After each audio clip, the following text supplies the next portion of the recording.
2008 മുതൽ കൂടുതൽ കർശനമാക്കിയിട്ടുള്ള unlawful activities prevention act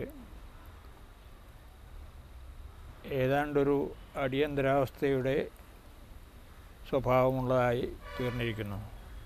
അടിയന്തരാവസ്ഥ കാലത്താണ് ഇങ്ങനെ ആരെയും വിചാരണ ചെയ്യാതെ വളരെ കാലം തടവിൽ വയ്ക്കുക, പിന്നെ ചാർജ് ഷീറ്റ് കൊടുത്തതിന് ശേഷം പിന്നെയും കുറേ കാലം കൂടി നീട്ടിവെക്കുക. അപ്പോൾ മറ്റേ പരപ്പനങ്ങാടിയിൽ നിന്നും പിടിച്ചിട്ടുള്ള ചെറുപ്പക്കാരൻ സക്കരിയ 5 കൊല്ലത്തോളമായി. 19 വയസ്സായ ഒരു കുട്ടിയെ 5 കൊല്ലം വിചാരണയൊന്നും ചെയ്യാതെ തടവിലിടുക എന്ന് പറയുന്നത് വലിയ അന്യായമാണ്. അയാളുടെ ബന്ധുക്കൾക്കും നാട്ടുകാർക്കും വിഷമം ഉണ്ടാക്കുന്നതാണ്. അതേപോലെ 56 ആളുകളെ കേരളത്തിൽ നിന്നും പിടിച്ച് തടവിലിട്ടിട്ടുണ്ടെന്നാണ് മനസ്സിലാക്കുന്നത്. ഇത് അടിയന്തരാവസ്ഥ കാലത്തെ ഓർമ്മിപ്പിക്കുന്ന തരത്തിലുള്ള ഒരു സർക്കാരിൻ്റെ ഭീകരതയാണ്. ഇത് പൊതുവെ ജനങ്ങൾക്കിടയിൽ ഇതിനെപ്പറ്റി ബോധം കുറവാണ്. അല്പം ചില വിഭാഗങ്ങളിൽപ്പെട്ടവരെ മാത്രമാണ് ഇങ്ങനെ ദ്രോഹിക്കുന്നത്. അതും പലപ്പോഴും പ്രതികരിക്കാൻ ശേഷിയില്ലാത്ത വളരെയൊന്നും സാമ്പത്തികമായി ഭദ്രതയില്ലാത്ത കുടുംബങ്ങളിൽപ്പെട്ടവരെയാണ് ഇതിനുവേണ്ടി പിടിക്കുന്നത്. ഇത് എന്താണ് കാര്യം, എന്തിനാണ് പിടിച്ചത്, എന്താണ് കുറ്റം ചെയ്തു എന്നുള്ളതിന് തെളിവുള്ളത് എന്നുള്ളതൊന്നും അറിയാൻ കഴിയുന്നില്ല. ഏതാണ്ടൊരു അടിയന്തരാവസ്ഥയുടെ സാഹചര്യമാണ് ഇതിലുള്ളത്. ഏകദേശം ഇതേപോലുള്ള വിചാരണ ചെയ്യാതെ തടവിലാക്കാനും മറ്റും ഗവൺമെൻറ്റിന്, സർക്കാരിന് അധികാരം കൊടുക്കുന്ന ഒരു നിയമമാണ് റൗലറ്റ് ആക്ട് എന്നുള്ള നിലയ്ക്ക് 1919 ബ്രിട്ടീഷ് ഗവൺമെൻറ് പാസ്സാക്കിയത്. അതിനെതിരായിട്ട് കഠിനമായിട്ടുള്ള ഒരു സമര പരിപാടിയാണ് ഗാന്ധിജി അന്ന് ആവിഷ്കരിച്ചത്. അതിൽ പ്രധാനപ്പെട്ട ഇനം ഹർത്താലായിരുന്നു. ഇന്ത്യ മുഴുവൻ ഹർത്താൽ ആചരിക്കുക. ആ ഹർത്താൽ ആചരണത്തിൻ്റെ ഭാഗമായിട്ടാണ് പഞ്ചാബിൽ പല ജനരോഷം പ്രകടമാക്കുന്ന തരത്തിലുള്ള പ്രകടനങ്ങൾ നടന്നതും അതിന് ജനങ്ങളെ ശിക്ഷിക്കാനാണ് ജാലിയൻ വാലാബാഗിൽ 400 ആൾക്കാരെ വെടിവെച്ച് കൊന്നതും യാതൊരു നിരായുധരായിട്ടുള്ള യാതൊരു വിധത്തിലുള്ള പ്രകോപനപരമായ പ്രവർത്തനവും നടത്താത്ത 300-ലധികം ആൾക്കാരെ വെടിവെച്ച് കൊന്നത്. അതിൻ്റെ ശേഷം പഞ്ചാബിൽ ഒരു ഭീകരവാഴ്ചയായിരുന്നു. ഈ ഭീകരവാഴ്ചക്കെതിരായിട്ടുള്ള ഒരു പ്രസ്ഥാനം, സർക്കാരിനെതിരായിട്ടുള്ള, ബ്രിട്ടീഷ് ഗവൺമെൻറ്റിനെതിരായിട്ടുള്ള പ്രസ്ഥാനം എന്നുള്ള നിലയ്ക്കാണ് നിസ്സഹകരണ പ്രസ്ഥാനവും മറ്റും ഗാന്ധിജി തുടങ്ങിയത്. ഇതിപ്പോൾ ഈ അധികം ആളുകൾ അറിയാതെ കുറച്ച് പേരെ, അതും അറിയപ്പെടാത്ത ആൾക്കാരെ, നിസ്സഹായരായിട്ടുള്ള ആൾക്കാരെ, സാമ്പത്തികമായി വലിയ സാമ്പത്തിക ഭദ്രതയൊന്നും ഇല്ലാത്തവരെ തടവിലിടുകയും അവരെന്തിനാണ് തടവിലിട്ടതെന്ന് അറിയാത്ത വിധത്തിൽ വിചാരണ നീട്ടിക്കൊണ്ടുപോവുകയും ഒക്കെ ചെയ്യുന്നത് വലിയ അന്യായമാണ്. ഇതിനെതിരെ കൂടുതൽ ജനങ്ങൾ ഇതിനെതിരെ പ്രതികരിക്കേണ്ടതാണ്. ഇപ്പോൾ ഗാന്ധിജിയുടെ ഹർത്താലിലൊക്കെ വളരെയധികം ആൾക്കാർ പങ്കെടുത്തിരുന്നു. ആ മാതിരി ഒരു അവസ്ഥ ഇന്നില്ലാത്തത് കുറേ പേർക്ക്, ഇടത്തരക്കാരും മേൽത്തട്ടുകാരുമായിട്ടുള്ള കുറേ പേർക്ക് കുറേ സൗകര്യങ്ങൾ കൊടുക്കുന്ന ഒരു അവസ്ഥ ഗവൺമെൻറ് ഉണ്ടാക്കിയിരിക്കുന്നു. ആ സൗകര്യങ്ങളൊന്നും ഉപേക്ഷിക്കാൻ കഴിയില്ല എന്നുള്ള നിലയ്ക്കാണ് ആളുകൾ ഇതിനോട് പ്രതികരിക്കാത്തത്. അത് ശരിയല്ല. സഹോദരന്മാർ, നമ്മുടെ നാട്ടുകാരായിട്ടുള്ള ആൾക്കാർ ഇങ്ങനെ ഒരു കാരണമില്ലാതെ തടവിലാക്കപ്പെടുകയും പിന്നെ തുടർന്ന് ജയിലിൽ കഴിയേണ്ടി വരികയും ചെയ്യുന്ന അവസ്ഥ ഇപ്പോൾ ഈ എൻ്റെ നാട്ടുകാരൻ, പരപ്പനങ്ങാടിക്കാരൻ സക്കരിയ 5 കൊല്ലമായി. ഒരു ചെറുപ്പക്കാരൻ 19 വയസ്സായപ്പോഴാണ് അയാൾ പിടിച്ചത്. ഇന്നും അദ്ദേഹത്തെ വിചാരണ ചെയ്യുകയോ അല്ലെങ്കിൽ കുറ്റവിമുക്തനാക്കുകയോ അല്ലെങ്കിൽ കുറ്റം എന്താണെന്ന് പറഞ്ഞ് ശിക്ഷിക്കുകയോ ചെയ്തിട്ടില്ല. ഈ അവസ്ഥ പൊതുവെ മനുഷ്യാവകാശങ്ങൾക്ക് ഇന്ത്യൻ കോൺസ്റ്റിറ്റ്യൂഷൻ നമുക്ക് നൽകിയിട്ടുള്ള അടിസ്ഥാന സ്വാതന്ത്ര്യങ്ങൾക്ക്, ഫണ്ടമെൻ്റൽ റൈറ്റ്സിന് എതിരായിട്ടുള്ളതാണ്. ഇതിനെതിരായി കൂടുതൽ ആൾക്കാർ പ്രതികരിക്കേണ്ടതും പ്രതിഷേധിക്കേണ്ടതുമാണ് എന്നുള്ള അഭിപ്രായക്കാരനാണ് ഞാൻ. അത് എന്തുകൊണ്ടാണ് ചെയ്യാത്തത് എന്നുള്ള ഒരു അത്ഭുതമാണ് വാസ്തവത്തിൽ. എന്നുവെച്ചാൽ ഈ ഏറെയൊന്നും അറിയപ്പെടാത്ത, സാമ്പത്തികമായിട്ട് നല്ല ഉയർന്ന നിലയൊന്നും ഇല്ലാത്ത ആൾക്കാരെയാണ് അറസ്റ്റ് ചെയ്യുന്നത് എന്നുള്ളതുകൊണ്ടായിരിക്കാം. മറ്റുള്ളവർക്ക് അങ്ങനത്തെ വിഷമങ്ങൾ ഉണ്ടാവില്ല എന്ന് വിചാരിച്ചായിരിക്കാം. പക്ഷേ ഇത് ആരെയും ബാധിക്കാവുന്ന കാര്യമാണ്. സർക്കാരിൻ്റെ ഒരുതരം ഏകാധിപത്യം നടപ്പിൽ വരുത്തുന്ന രീതിയാണ് എന്ന് മനസ്സിലാക്കി കൂടുതൽ ആൾക്കാർ ഇതിനെപ്പറ്റി മനസ്സിലാക്കുകയും ഇതിനോട് പ്രതികരിക്കുകയും ഇത് നിർത്തൽ ചെയ്യണമെന്നാവശ്യപ്പെടുകയും ചെയ്യേണ്ടതാണ്. കേരളം മാതിരിയൊരു സംസ്ഥാനത്ത് അങ്ങനെ വലിയൊരു ഭീകരപ്രവർത്തനമൊന്നുമില്ല.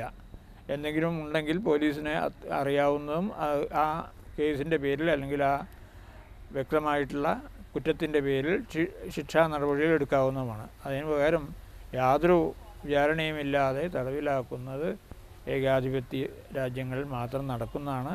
അത് ഇന്ത്യയിൽ ഈ ഫണ്ടമെൻ്റൽ റൈറ്റ്സൊക്കെ ജനങ്ങൾക്ക് വാഗ്ദാനം ചെയ്തിട്ടുള്ള ഒരു കോൺസ്റ്റിറ്റ്യൂഷനുള്ളപ്പോൾ നടപ്പിലാക്കുന്നത് തെറ്റാണ്. അടിയന്തരാവസ്ഥയ്ക്കെതിരായിട്ട് ജനങ്ങൾ പ്രതികരിച്ച പോലെ തന്നെ ഈ തരത്തിലുള്ള പൗരസ്വാതന്ത്ര്യത്തിന് വിരുദ്ധമായിട്ടുള്ള നിയമങ്ങളെ ജനങ്ങൾ ചെറുക്കേണ്ടതാണ് എന്നുള്ള അഭിപ്രായമാണ് എനിക്കുള്ളത്. ദളിത് വിഭാഗങ്ങളിലോ അല്ലെങ്കിൽ ന്യൂനപക്ഷ വിഭാഗങ്ങളിലോ പെട്ടവരെയാണ് കൂടുതൽ വിഷമിപ്പിക്കുന്നത് ഈ നിയമം കൊണ്ട്. ഈ ഇങ്ങനെ ഒരു പ്രവർത്തനം ന്യൂനപക്ഷ വിഭാഗങ്ങൾക്കിടയിൽ വിഷമം ഉണ്ടാക്കുന്നു മാത്രമല്ല, ന്യൂനപക്ഷ വിഭാഗങ്ങളും ഭൂരിപക്ഷം എന്നൊക്കെ പറയുന്ന മറ്റ് സമുദായങ്ങളും തമ്മിൽ വലിയ അസ്വാസ്ഥ്യമുണ്ടാക്കുകയും ചെയ്യും. എന്ന് വെച്ചാൽ ഈ പിടിക്കപ്പെടുന്നവരെല്ലാം ഭീകരവാദികളാണെന്നോ ജനദ്രോഹികളാണോ എന്നൊക്കെയാണ് മറ്റുള്ളവർ മനസ്സിലാക്കുക.